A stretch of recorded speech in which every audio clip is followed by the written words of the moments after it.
So I just want to make a quick comment about drop cloths. So as you can see here, we're in a carpeted space in a restaurant. As you go into some people's homes, they might have wooden floors, they might have tiled floors, they might also have carpets. Typically what you want to do after you land an event with somebody, you want to check with the host and see what kind of table surface they have. If they have carpets, wooden floors, tiled floors, whatever, you know, what room in the house they're doing it. Are they doing it in their garage? Are they doing it in their kitchen? Are they doing it at a VFW hall? You want to figure out what the location is.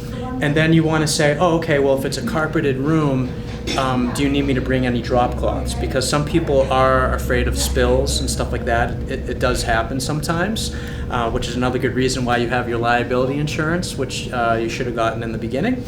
And what's cool about Tony, who owns Scola's Restaurant in Drake, Mass, is that he doesn't care if there's a spill here and there. So that's why I didn't put out any canvas drop cloths in the beginning. But that's definitely something that you might want to invest in at some point.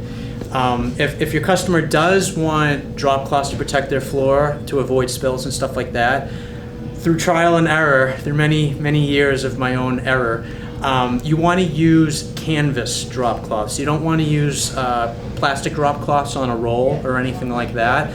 I've played with plastic drop cloths for many years, and when you roll it out, you get tears in it. You know, I even tried to get like thicker mill, you know, where I had the thickest plastic drop cloth you can possibly imagine. People are slipping on it and falling and everything.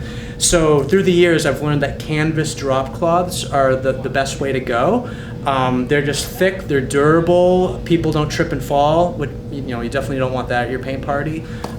So if you are at the point where the customer does want drop cloths, get canvas drop cloths, do not get plastic. I would also stay away from tarps or something like that. Anything that's like shiny and slippery, you don't want to do. So I just want to tell you guys about that. So.